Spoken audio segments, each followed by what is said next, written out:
We wanted to get to that point, but we started to see some progress in the Miambale area, and we want to go back and really build on that to see if we could realize that they need technology. They need to Mhm. learn English first. It's English, technology, and entrepreneurship. Yeah, I mean, English is.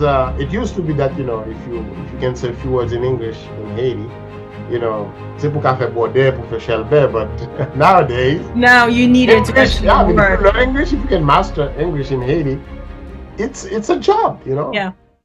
Hello, hello again, everyone. My name is Debbie, as you already know, and welcome to another episode of Reimagining Philanthropy plus IT. On today's segment, we are with Jacky Poteau, Organizations to Know, which is ILC, Innovative Learning Concept. Like many of our other organizations to know, we would basically introduce Jacky, but Jacky will basically introduce himself and let us know who he is and what is ILC, and then we'll go in depth.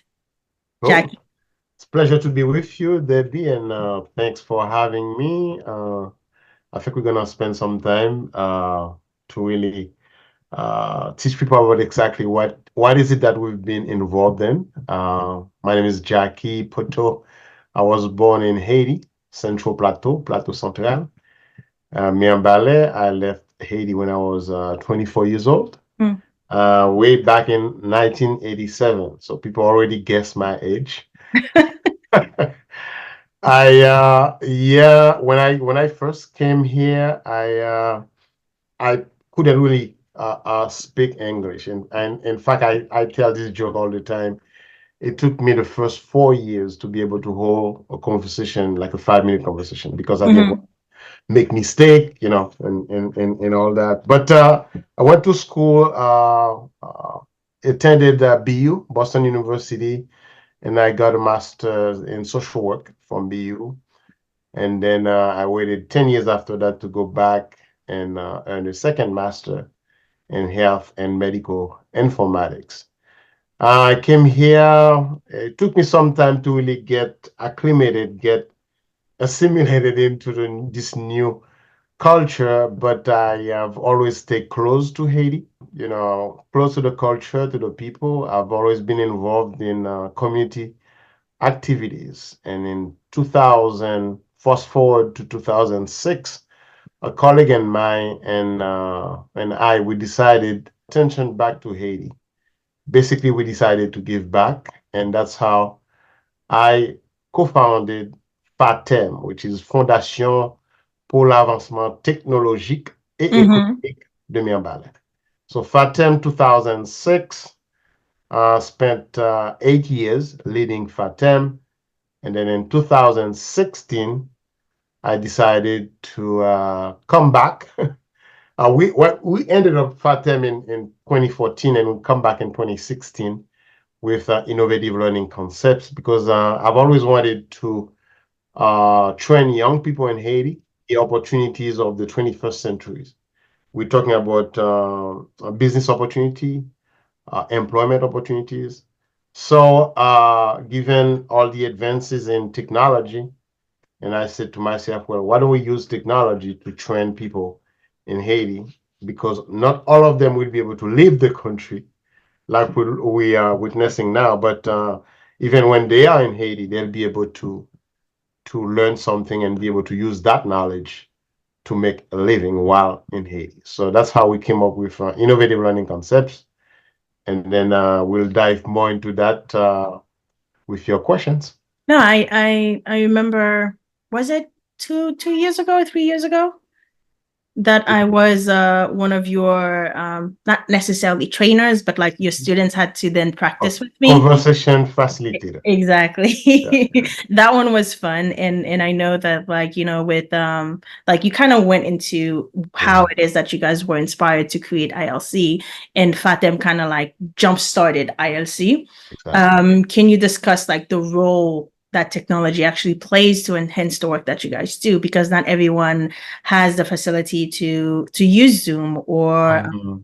or even have like minutes like papadap for digicel or natcom. For those who don't understand, who doesn't get the term, I guess like we call it Mhm. papadap is when you add minutes to your phone so that you can have access to the internet. So how have you guys like innovated and using those technology to help some of your students who did not have the financial means to actually participate in your sessions? Yeah, I mean, we had to be innovative, right? Innovative learning concepts. And that's how we came up with the name, because we wanted to use technology and be able to teach people anything someone can learn without having a teacher in the Mhm. same space.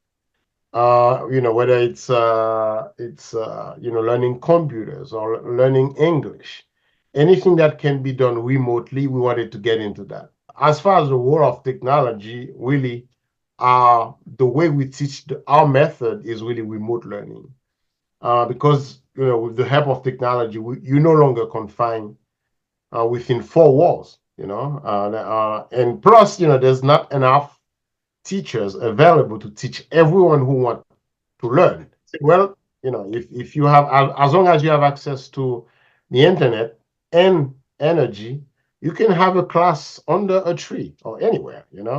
So that's the model we chose, and we always say, well, the internet is now our classroom, and we see examples of that all around us. If you take YouTube right now, YouTube is one of the largest university. Yeah. You can learn pretty much everything. Anything and everything.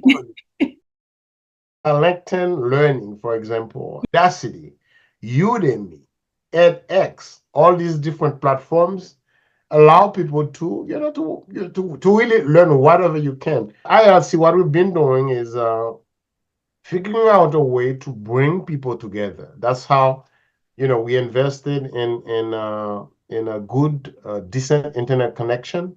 It costs a lot, but that's what you really need to teach people these days. So Mhm. what we do, we encourage the young people to come to our office in Miambale, where we have a good connection, and in this way they can take classes online. They can take English classes, for example, which we offer via Zoom and Google Meet, WhatsApp, Mhm. all these different things. We also offer, IT classes. We teach people computers from the very beginning all the way to people, programming. And a lot of that can be done remotely. So that's how we've been using technology. And it's something that we really believe in this day and age, that, wherever someone is, as long as they have access to internet connection and electricity, they can certainly not only work, not only learn, but they can also work. And that's what we've been working toward. It's really closing the loop. We want to be able to teach people, but at the same time, accompany them so they can use whatever knowledge they get to be able to make a living out of that. So that's how we see technology, and that's how we use it. And honestly, like it was a great vision that I stood also, I guess, like was able to stand behind. You mentioned that like the students actually come to your facilities in Miobale, Yeah, Bale. that the students will come to you. Like, do you guys also then like facilitate schools around the I guess like the neighborhood to enlist some students to then come your way? We actually had a program for teachers, Mm. and we named it Smart Teacher, with one T Mm-hmm. in the middle. Smart Teacher, and it's teaching teachers how they can use technology in education. You and I agree, technology is simply a tool.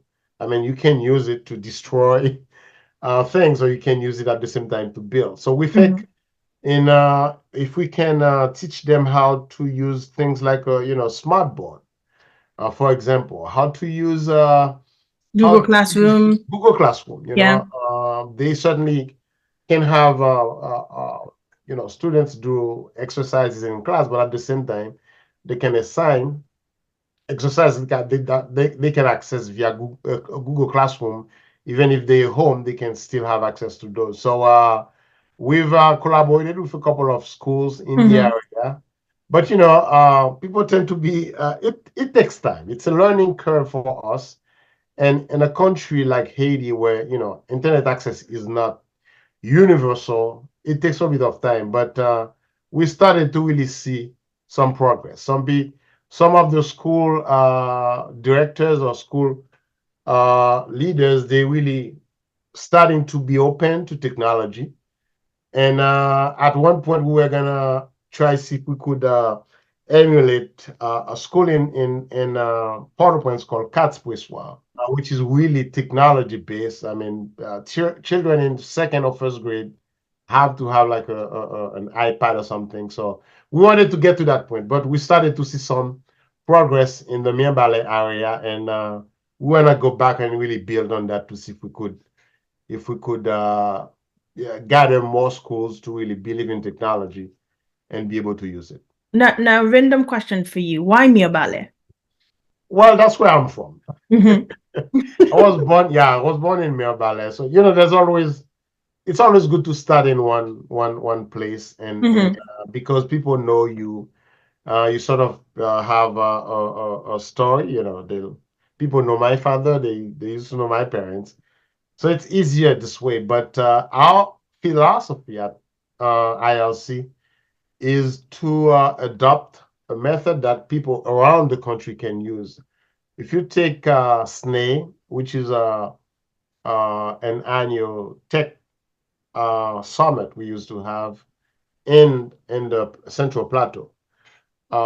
Basically, we would invite our colleagues from Port-au-Prince to come to the Central Plateau and spend a day or two to talk to young people about the latest trends in technology. Because SNE is Salon du Numérique de l'Entrepreneuriat et de l'Innovation. So Thank basically, you. we spend a whole day talking about that. But we structured it in such a way that we could probably teach a group anywhere in the country how to do the same thing.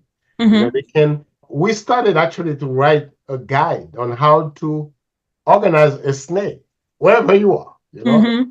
So basically, this is to show you that we didn't want to be just the Central Plateau, but we wanted to come up with a model that can be used, that can be replicated throughout Haiti. You guys wanted to expand, and honestly, that's usually what we want in initiatives that we create. We want it to be scalable. You could say another question that I have is like, being that like as far as like internet access, as far as like location, other than internet access, Mhm. what other challenges have your team confront? Internet access is by far the biggest, but electricity is not much Mm-hmm. less really, because even though we're that close to Pelig, where we have this big, one of the first, what do they call it, electric dam in the Mm-hmm. Caribbean, still at times, we would spend a whole week without electricity in Myanmar. Mm. So we had to have two backups, a Like generator generators. and a small solar system. So electricity is definitely one of the challenges. And sometimes just, I don't know, convincing people or make the young people realize that they need technology. They need to Mm-hmm. learn English, for example. Mm-hmm. Mm-hmm.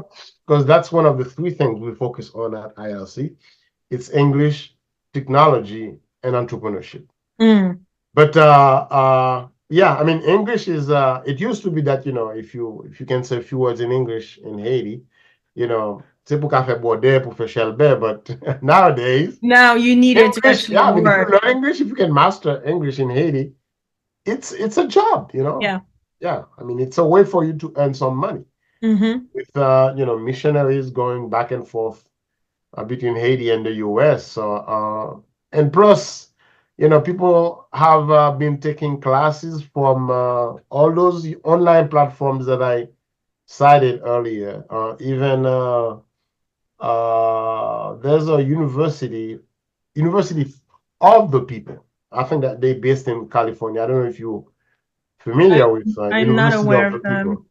Yeah, I mean, you should check them out. It's a great school. They offer a lot of classes in technology, health, healthcare, education, Mm-hmm. master level. Yeah, master level classes. So, yeah, so a lot of people that I know were taking classes from University of the People online, but in English. So, yeah, that's another challenge. But now that people are coming, by the thousands here from Haiti through the Biden program, for example, they start to realize, well, English maybe is if a I started necessity. to learn English while I was in Haiti waiting, Exactly. it would have been probably easier. So yeah, that was the other challenge. Exactly. I would say, like, to touch base on, I guess people coming through the Biden program. Like, I do believe that you guys did offer an English course, like a online service, Mhm. that people can actually take to then basically, help them learn English, Sure. via Zoom. Mhm. Are you guys still doing that? Yeah, yeah, it's actually an extension of what ILC was doing in Mirebalais. For the Mm-hmm. first 3 years after we created ILC, basically, most of our programs, I'd say 100% of our programs were in Haiti. But beginning last year, we started with a pilot with IFC, which is Mm-hmm. an organization based in Massachusetts. We started with teaching 25 young people who came from Texas and Mexico to teach them English via Zoom. So we're still doing the same thing. We actually partner with EKJ Global, Mm-hmm. which is yet another hat that I carry. I wear. Yeah, through EKJ Global, we continue with English online via Zoom and Google Meet sometimes. So we still do that. And from Mm-hmm. the beginning level all the way to preparing people to pass the TOEFL exam, test of English as a foreign language. Yeah, Mm-hmm. but we still do that. So how do you guys measure effectiveness? Yeah, that's a whole different things. For now, I mean, one way to assess whether what we're doing has any type of effect is probably through the number of people getting an actual job after we teach them. The program? And yeah, I mean, because we also partner with other groups that teach healthcare Mm-hmm. profession. Like we partner with this group called Marmalade Tender Care. They offer HHA training and training Mm-hmm. in nursing assistant. And so you we can on the shorter term basis see what our work is producing it as far as getting people ready for those healthcare training. But at some point, we want to put in place a system that can actually track people, along the continuum from when they first started until probably college if they get Mm-hmm. to university. Then we want to come up with a system that can really track people down. We're not there yet, but we're working with it. That I know. I have a question for you, somewhat related to like we've discussed it as far as like some challenges that you guys also face is that currently one challenge would be obviously funding, is that the current website is down for people to really get to, get to find you guys. Yeah, But you do have a social media that is fairly quite active. active. And as you said, you wear multiple hats from not just ILC, but also EKG Global. You also have, I believe, are you also on the I'm a one of the consultant with boards? Haiti Development Yes, Institute. HDI.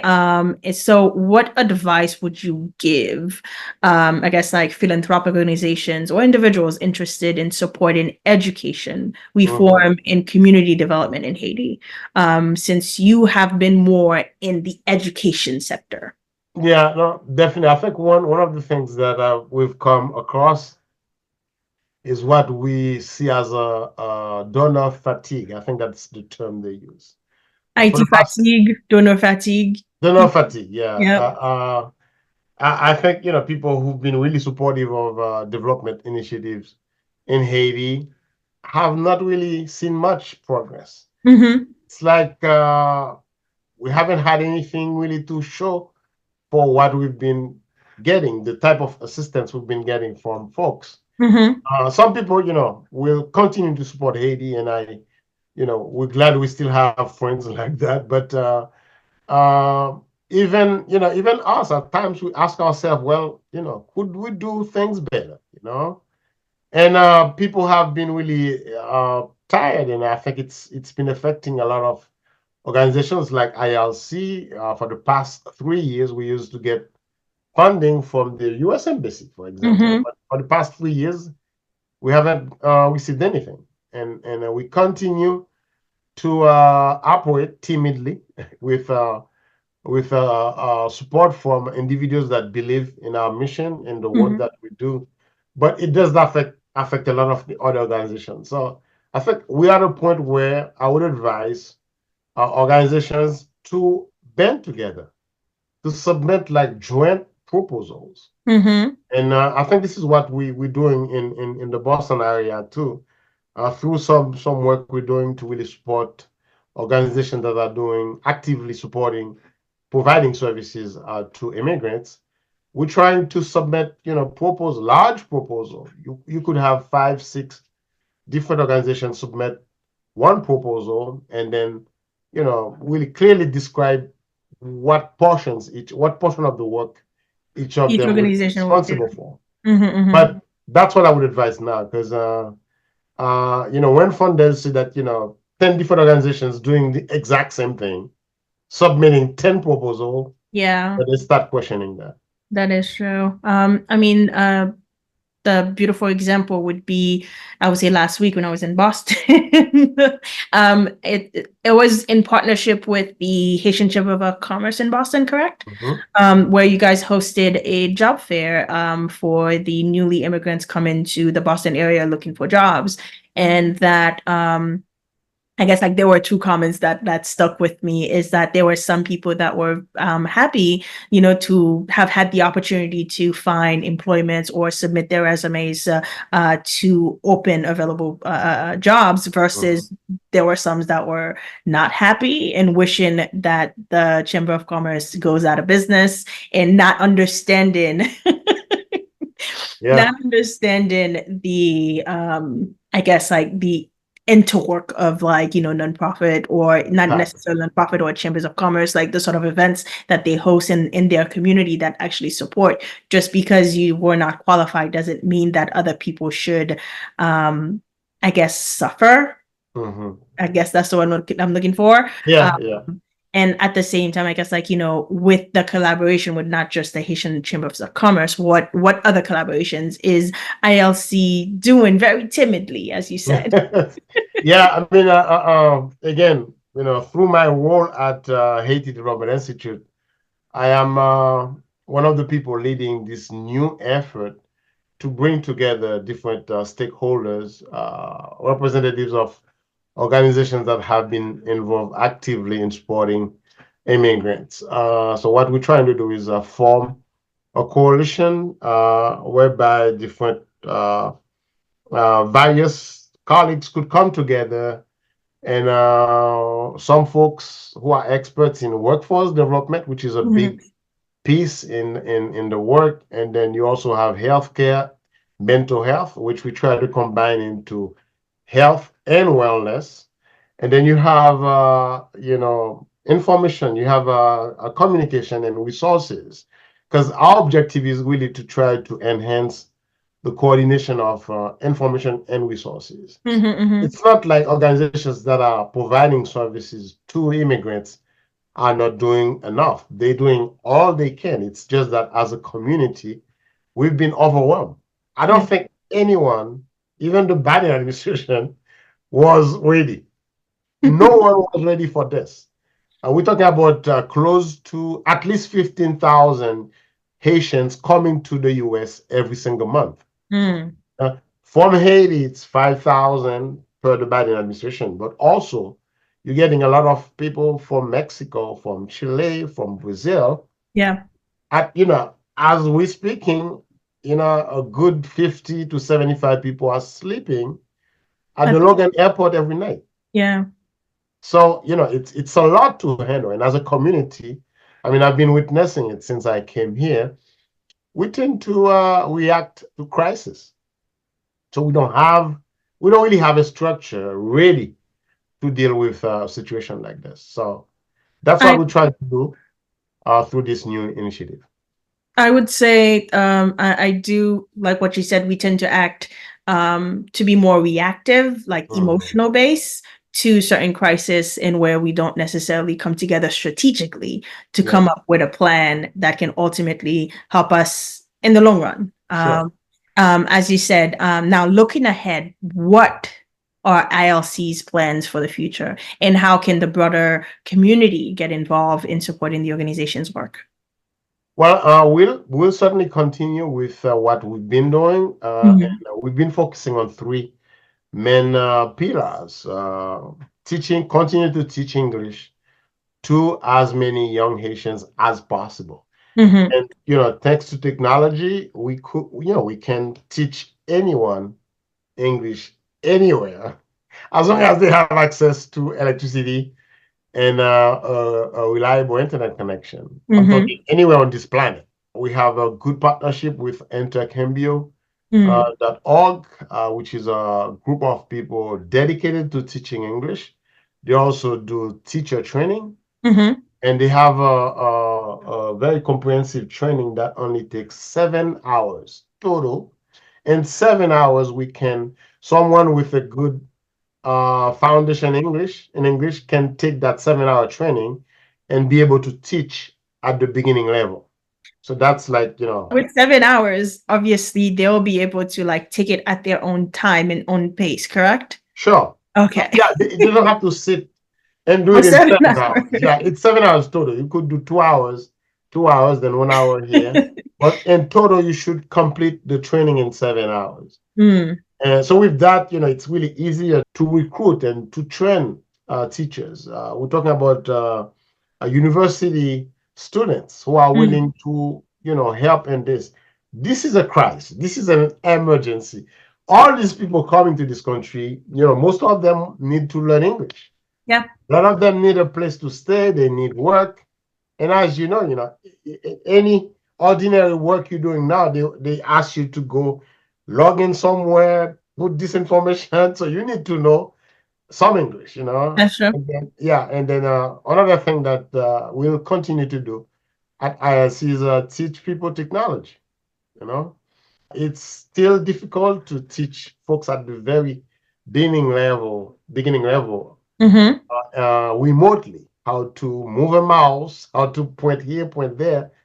But once they pass that stage, they can learn things like, we have a lot of new programs that people can learn Python. They can learn how to program. We can teach them Chat GPT, artificial intelligence. So Mm-hmm. there are things that people can learn in a very short term, 3 months, 4 months, and then they're ready to go and work and make some money. So we'll continue to do that, plus entrepreneurship. We are a community of entrepreneurs.